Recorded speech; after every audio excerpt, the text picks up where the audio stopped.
Quand j'étais à Créteil et que j'étais avec mes potes Salim, Quentin et Mehdi, c'était toujours les mêmes, c'était le noir et l'arabe qui se faisaient contrôler, nous on était à côté, tu vois. Moi c'est des choses qui me mettent en rage, je veux pas prendre la lumière là-dedans en mode je vais vous prendre votre place et je vais vous défendre. Juste exprimer en fait mon soutien et mon alliance en fait.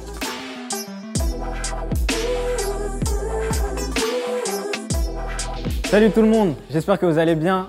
Moonwalk fête aujourd'hui ses 3 ans et quoi de plus symbolique pour fêter l'occasion que de recevoir celui qui était le tout premier invité de Moonwalk, Eddie De Pretto. Je l'avais accueilli il y a 3 ans pour son album Cure, il revient aujourd'hui avec le deuxième À tous les bâtards.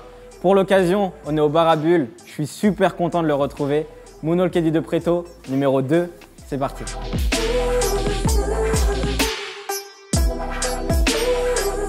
Salut Eddie. Salut. On en parlait avant que ça commence, t'es un peu le parrain de cette émission. Ouais, de ouf. Ben ouais, en fait, c'est toi qui m'as dit que j'étais le premier, c'est ça? Le tout premier, ouais. Le tout premier. On a commencé ensemble il y a 3 ans. On était tout petit, tout bébé. Tout petit, début et là, de carrière regarde-nous. pour toi. Et là, on est tout Regarde-nous. On y est arrivé, On y Eddie. est arrivé. C'est incroyable en plus ce qui s'est passé pour toi en 3 ans. Ouais, c'est cool. Le premier album a été bien reçu. Ouais, très content. Franchement, très content. Tu retiens quoi de cette période? Du premier album, qu'est-ce que je retiens? Ça m'a grave permis de m'ouvrir, d'accepter la dose d'amour que j'ai reçue, genre quand on a fait les 10 Zéniths, quand on a fait les 10 Élysées-Montmartre, quand on a fait tous les festivals, Solidays, Garo Rock, enfin tous les trucs où il y avait 40 000 personnes devant nous. Quand tu as capté en fait que tous ces gens-là acceptaient et entendaient tes doutes, tes craintes, ton amour et en fait te le renvoyer fois 10 millions, ben en fait, ça te change en homme, tu vois. Ouais. Non, mais ça fait trop du bien, vraiment. Ça a fait grave du bien. C'était pas évident à accepter au départ? Cette dose d'amour? Au début, si, tu te dis un peu, waouh, c'est énorme, c'est énorme. T'es là dans le lit le soir, t'es comme ça, si tu regardes le ciel, tu mets 3-4 heures à redescendre, tu vois. Et en fait, plus le temps passe, plus tu t'y habitues quelque part. Non, pas vraiment tu t'y habitues, mais en fait, tu apprends à gérer le truc, tu vois. Et après la tournée, du coup, tu t'es mis à fond à travailler sur ton deuxième album. Ouais, en septembre 2019, j'ai commencé à écrire un peu. Je t'avoue que j'ai un peu pris de la distance, un peu pris du recul, j'ai un peu fait un genre wow, T'as ok, pris des vacances. on va respirer, ouais, un peu, parce que ça m'a mis une grosse claque, tu vois, émotionnelle. J'étais un peu au bout, quoi. Je pouvais plus entendre parler de virilité ou de virilité abusive. Ouais, la déconstruction masculine, tout ça, j'en pouvais plus, j'étais fatigué, tu vois. Et donc il m'a fallu un peu de temps pour me reprendre du poil de la bête et puis pouvoir réécrire certaines choses. Ouais, toi tu dis que vraiment il te fallait du temps pour dire des choses qui ont du sens. Ouais, il me faut beaucoup de temps. Mais en même temps, tu me dis ça et je sais que tu étais un peu effrayé à l'idée d'être un effet de mode et en même temps on est dans cette génération où les artistes sortent des projets limite tous les 6 mois pour pas se faire oublier, etc. Est-ce que toi du coup tu avais cette pression de si je prends trop de temps, on va me zapper? Mais de ouf. Ouais. De ouf. Surtout à la fin de la tournée justement. En septembre 2019 quand je suis sorti de Cure, du premier album, j'étais là en mode mais faut aller vite, faut que ça enchaîne vite. Aujourd'hui, l'économie, elle va hyper vite. Tous les gars ou les meufs sortent des projets hyper rapidement, soit des EP, soit des... Enfin, ça va hyper vite, quoi. Et donc, je me disais, comment gérer ça et comment avoir suffisamment... Parce que je voulais pas me réécrire, réécrire les mêmes choses, resurligner les mêmes... Tu vois, j'avais envie d'aller chercher des sujets un peu plus neufs, une certaine innocence, une certaine pertinence dans des sujets que j'avais pas traité jusqu'ici encore. Pour ça, il me faut du temps. Et c'est pas vrai qu'en 6 mois, je pouvais le faire. C'était pas vrai. Tu te posais beaucoup la question pour qui j'écris mes chansons. Et en écoutant ton album, j'ai l'impression que tu as réussi à y répondre à cette question-là. Ouais, un peu plus. Un peu plus. C'est vrai que j'avais un premier album vachement tourné vers l'intérieur, en mode qui je suis, comment je suis, est-ce que je dois faire semblant, est-ce que je dois porter des masques, est-ce que je dois rouler des mécaniques, et nanani, nanana. La quête identitaire, un peu personnelle. Et là, sur ce deuxième album, il y a un truc un peu plus statement, un peu plus assumé, un peu plus en mode j'ai la légitimité en fait de pouvoir un peu plus assumer et me tourner un peu plus vers les autres. Il y a une chanson qui s'appelle Freaks et qui parle un peu de tous les bizarres, tous les bâtards, tous les parias, tous les gens d'à côté, en fait.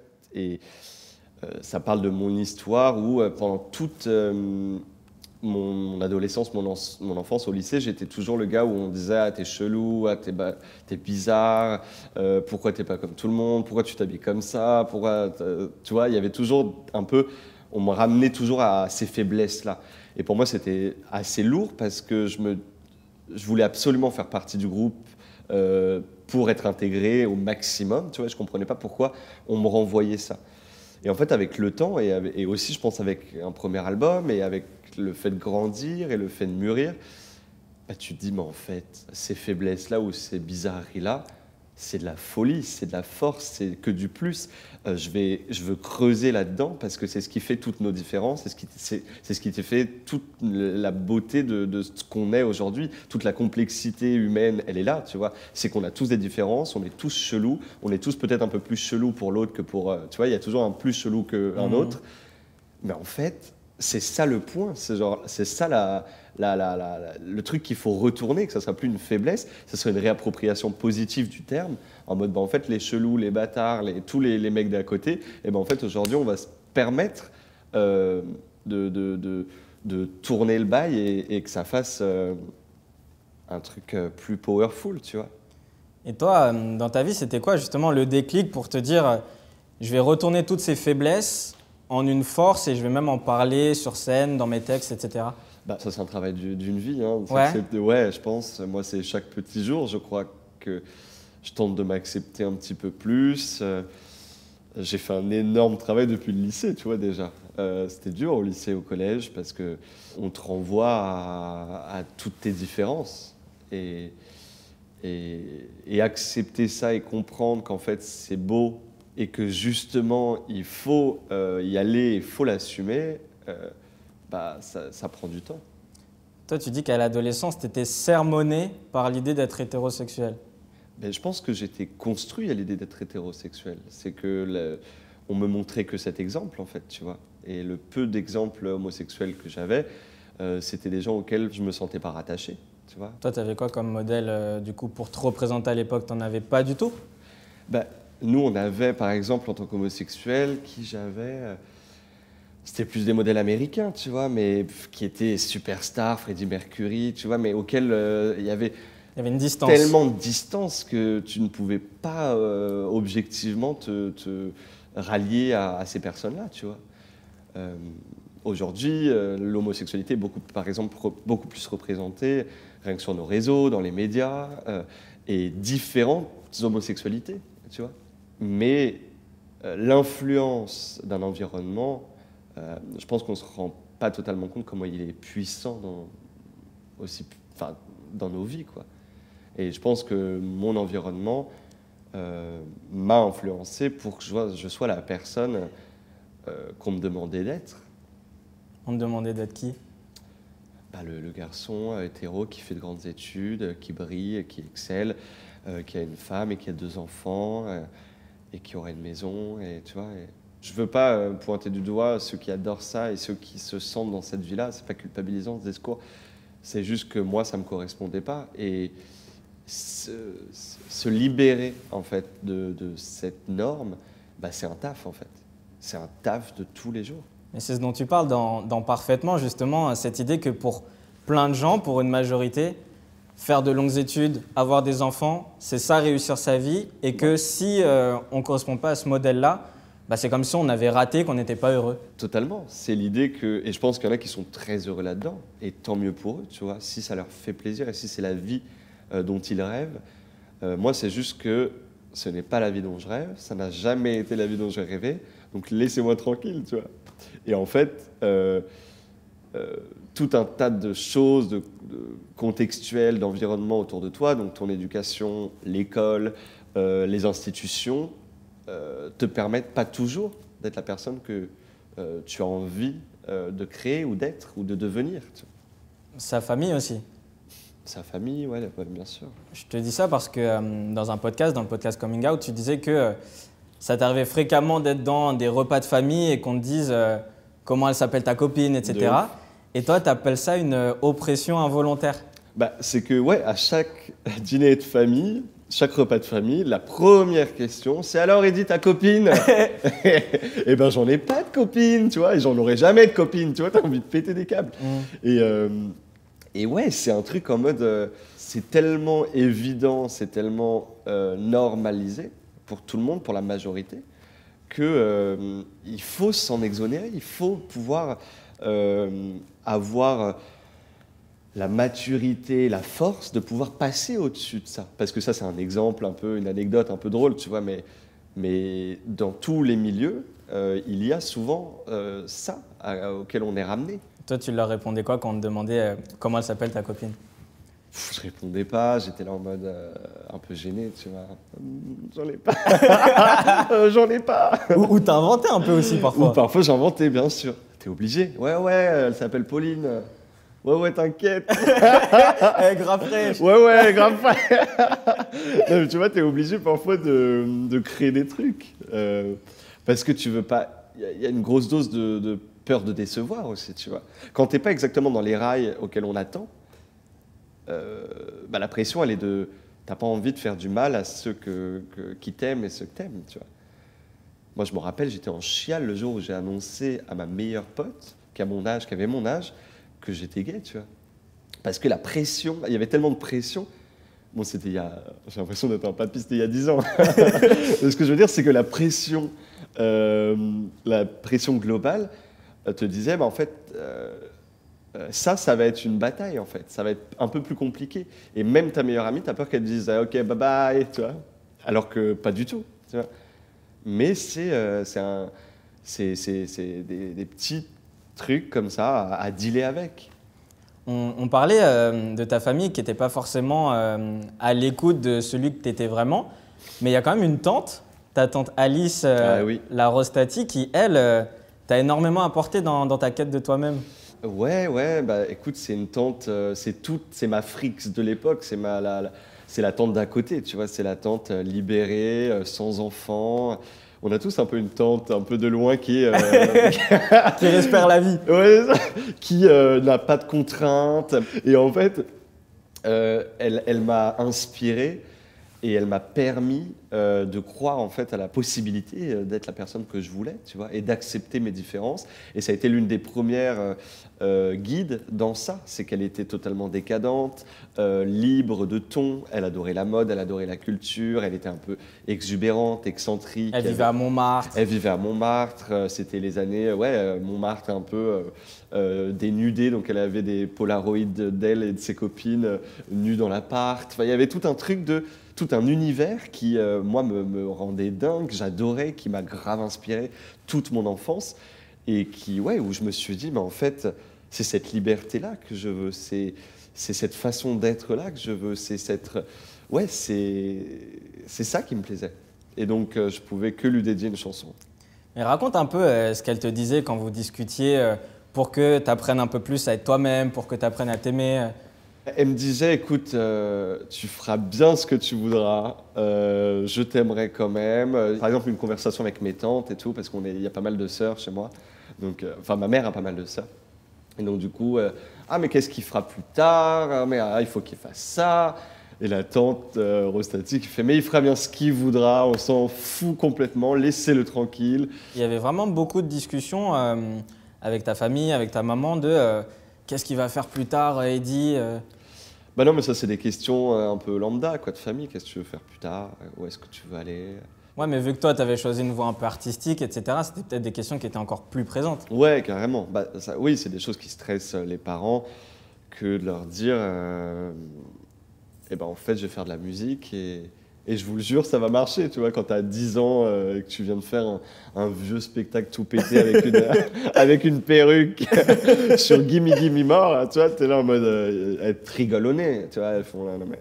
C'était vraiment sur Gimme More? Oh, il y avait tout, ouais. Oh, raconte un peu. Non, mais bon.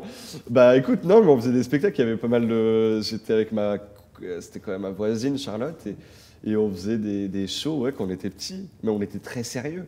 Il y avait des coulisses, j'étais stressé. Parfois, il y avait des caprices de stars parce que y en a une qui voulait plus monter sur scène. Alors je disais, tu montes maintenant. Maintenant, c'est l'heure de monter, tu vois. Et il fallait jouer le jeu, quoi. On était à fond dans notre rôle. Et je me rappelle, on mettait la bande son à mort. On avait invité tous les voisins de l'immeuble sur le canapé. Et on mettait la bande son à mort et on chantait par-dessus, en fait. Et ma mère, à chaque fois, elle venait, elle descendait le son de la chaîne IFI. Moi, ça me rendait ouf parce qu'on entendait ma voix, mais elle me disait, je veux entendre ta voix, je veux entendre ta voix. Toi, tu voulais juste qu'on entende Britney. Ouais, c'est ça. Exactement, je voulais juste entendre Britney, et puis c'est tout. Mais je trouve ça vraiment fou, ce truc de se dire, mais depuis tout petit, je voulais faire ça. Ouais, écoute, ça, il y a des fulgurances comme ça intérieures. Je sais pas, je suis né, je savais que c'était ça. Je sais pas comment dire. Pour moi, c'était une obligation, tu vois. Et donc la Rose Tati, ta tante, avait vraiment cerné ce truc-là. Ouais, en tout cas, elle avait senti que j'étais sensible, hypersensible, que j'avais envie d'aller dans ce terrain-là et que j'avais envie de faire ça de ma vie. Et elle était très contente que je le fasse. Aujourd'hui, elle vit plus à Montmartre. Aujourd'hui, non, elle vit plus à Montmartre.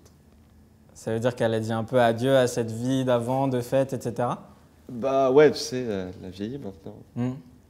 Elle est en repos. Toi, t'es en repos? Bah non, il y a un album là. Au-delà de ça, au niveau de la fête, etc. Non, franchement, le jour où ça repart. Ok. Je te mens pas, mon Ah ami. ouais, je me suis dit, Eddie, l'âge de raison. Ah non, le jour où ça repart, je suis le premier. Hein. Ok. Je suis le premier sur la piste de danse. Ouais. C'est vrai? Ouais. Mais sans Caroline. Ah, on verra. Hein. Ah bon? On verra. Oh non, on verra. j'avais tout un volet sur les excès de Caroline et On tout. verra. On verra. Tu sais, y a rien qui est figé pour moi. Il y a toujours du doute, il y a toujours le bonheur du doute, ouais, le pouvoir de changer, le pouvoir d'évoluer, le pouvoir d'entendre des nouveaux discours. Il y a des choses qui bougent en toi, tu vois, ça évolue. C'est faux que ça c'est comme ça et ça restera pour toute ta vie jusqu'à ta mort, tu vois. Pour moi, j'y crois pas du tout. Donc ça change, ça évolue et on verra ce que le monde d'après nous offrira, tu vois. C'est intéressant cette expression, le bonheur du doute. Parce qu'il y a plein de gens que ça stresse en fait, ce truc-là de en fait, je suis pas stable dans ma vie, je suis pas stable dans mes réflexions. Ah non. Pour moi, c'est la plus belle chose est de douter. L'assurance ultime de je suis tout le temps sûr et je sais où je vais et je sais comment c'est et je sais comment ça va faire, c'est de la merde, c'est de l'esbrouf. Et c'est pour ça, pour moi, que la vie continue. C'est comment évoluer tous ensemble en se posant le maximum de questions, en étant bousculés par les artistes ou l'art ou la culture en général. C'est ça qui fait mouver, c'est ça qui fait qu'on n'est pas figé et arrêté sur des choses en mode c'est comme ça, je ne suis pas autrement et ça ne bougera pas. C'est marrant parce que j'étais sûr qu'à un moment donné, dans nos vies, je sais pas, dans 20 ans, 30 ans, on arrivera à cet âge où on pourrait se dire tiens, maintenant je sais tout et j'ai confiance en moi. Mon Dieu, ça c'est la résilience, tu deviens le tonton un peu réac. Ouais, c'est bon, allez. De toute façon, c'est comme ça. Ouais, c'est comme ça, moi, c'est comme ça. Non, justement, non. Ma mère m'a toujours dit, je me rappelle, vu que j'ai plus d'expérience, tu me fais pas la morale, c'est moi qui sais tout et tout. Genre, non, en fait. Moi, je serais ravi, par des petits même, hein, aujourd'hui, des TikTokers ou je sais pas, des 15, 12, 15 ans, tu vois, qui me disent... non, regarde, on peut faire comme ça, regarde, t'avais vu ça, ou des choses sur leur expérience personnelle, tu vois. Ben, je serais ravi de les entendre et peut-être que ça va faire évoluer en moi. Peu importe l'expérience, où on a toujours à apprendre à tout âge différent, et j'espère que ça sera comme ça jusqu'à la mort, tu vois. Peut-être que dans 10 ans, je serai là pour la dernière émission. Franchement, si elle dure encore 10 ans. Attends, et je te dirais, hein, mon ami, ça a changé. Maintenant, je sais tout. Voilà, je sais tout, voilà. Mais on verra, je pense pas. Il y a un morceau qui m'a marqué dans ton nouvel album, c'est Val de larmes, où tu parles du privilège qu'on a quand on est blanc et notamment face à la police. Fallait faire ce morceau? Je sais pas s'il fallait, mais moi j'en ai eu le besoin, je l'ai ressenti. Pour moi c'était une urgence que de devoir parler de cette histoire auquel j'ai été témoin toute ma vie, tu vois. Quand j'étais à Créteil et que j'étais avec mes potes Salim, Quentin et Mehdi, c'était toujours les mêmes, c'était le noir et l'arabe qui se faisaient contrôler, nous on était à côté, tu vois. Et ça, en fait, ce témoignage-là, cette alliance-là, il fallait pour moi que je puisse la raconter. Moi, c'est des choses qui me mettent en rage, et pour tous ces sujets-là, si je peux entendre et apporter un soutien avec la tribune que j'ai aujourd'hui, mais go for it, tu vois. C'est pas forcément évident, je trouve, de parler de sujets où on n'est pas forcément concerné au départ, parce que tu sais, il y a toujours ce débat de il prend la place des concernés, il parle de choses qu'il n'a pas forcément vécues. Mais pour toi, c'est important de. Non, mais là, je parle au jeu. Ouais. C'est que je dis pourquoi personne ne m'arrête, pourquoi il y a une différence entre les deux. C'est plutôt une constatation où elle est la différence. En fait, c'est toute la question. Et tu dis que tu ne peux pas croire que la seule différence, ce soit nos couleurs de peau. Voilà. Est-ce que c'est vraiment ça, en fait? C'est un peu un questionnement global. Est-ce que c'est vraiment ça le sujet? Genre vraiment, tu vois. Et la réponse, c'est que oui, c'est ça le sujet, malheureusement. Bah, malheureusement, c'est ça le sujet. Et on le voit beaucoup. Au début de l'interview, on parlait de toutes les micro-batailles quotidiennes que tu dois faire pour t'assumer, pour vivre comme tu le souhaites dans un environnement qui n'est pas forcément créé ou forcément fait pour toi. En fait, ces micro-batailles-là, tu parles à quelqu'un qui est dans une autre réalité, dans sa réalité, il ne comprend pas forcément toutes ces micro-batailles qu'il y a à faire, tu vois. Et peut-être que même il va te dire, mais allez, vas-y, dégage, arrête de parler de tes petits problèmes. Et c'est ce qu'on voit par exemple sur Twitter, tu vois. C'est genre cette bataille frontale de qui a été victime, qui n'a pas été victime, qui le retourne par la force, comme on le voit beaucoup et c'est tant mieux, et qui l'entend ou qui ne l'entend pas en fait. Et pour moi, il est important que de dire aussi non. Il y a des personnes qui vont dans ces batailles, même si elles ne sont pas concernées. Et je ne veux pas prendre la lumière là-dedans en mode je vais vous prendre votre place et je vais vous défendre. Juste dire, exprimer en fait mon soutien par rapport à mon histoire et mon alliance en fait. J'ai la chance, extrême chance aujourd'hui d'avoir un micro entre les mains, de pouvoir faire des albums et de pouvoir parler de mes histoires, de ma vie, de comment je ressens la société. Je ne peux pas passer à côté de ces sujets-là quand tu vis dans une société aujourd'hui aussi inégale et aussi violente qu'on la voit en ce moment, tu vois. Et plus moi je pourrais défendre des gens ou parler d'histoires autour de moi que je ressens, que j'entends, plus je pourrais en parler, mieux je me porterais. Parce que je sens que ça fait avancer le processus. J'ai envie que ça fasse avancer le processus. Tu reçois souvent des messages qui te disent que grâce à toi, des gens ont changé d'a priori sur certains sujets. Ben, bien sûr.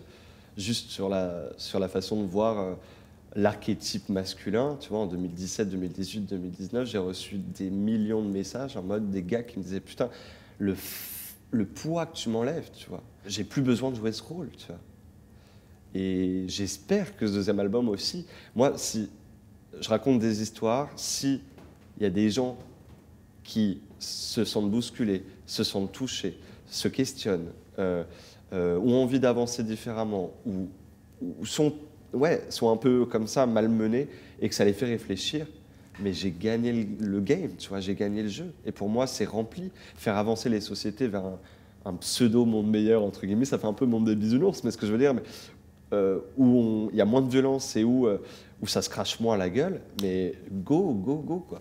Moi, c'est exactement pourquoi j'ai l'impression d'être là face à toi. Merci Eddy. Merci. Est-ce que tu aurais un mot à me donner en commentaire pour les gens qui ont vu l'interview jusqu'à la fin? Attends, j'ai pas compris. Qu'est-ce que je dois dire? Je l'ai répété 6 fois. Attends, j'ai pas compris. Je dois dire quoi En comme gros, mot? je sais pas, tu peux dire à tous les bâtards et les gens mettront à tous les bâtards en commentaire. Ah, j'ai capté. Voilà, D'accord. ce que C'est très tu bien veux. ça. Ah bah voilà. Non, on trouve un autre truc du coup. Ah bon, d'accord. Alors attends, faut que je... Ça tourne? Ouais, ça Là, je tourne. dois dire mon mot? Oui. Direct, ok. Matrix 2, c'est vraiment de la merde? T'as cherché tant de temps pour Matrix 2. Ouais, parce que je viens de le voir en fait. Et c'est de la merde. Ah, j'ai pas aimé. Matrix 1, j'ai adoré. Mais alors le 2, j'ai pas du tout aimé. Donc Matrix 2, c'est vraiment de la... Ouais, En Matrix 2, c'est commentaire. vraiment de la merde. Merci les amis d'avoir Salut. regardé cette interview. Merci. C'était le deuxième Moonwalk d'Eddy de Preto. Jamais 230, on dit. J'espère te revoir très vite pour le Croise troisième les doigts. album. On croise les doigts. Salut. Salut, merci au Barabule qui nous a accueillis. À plus.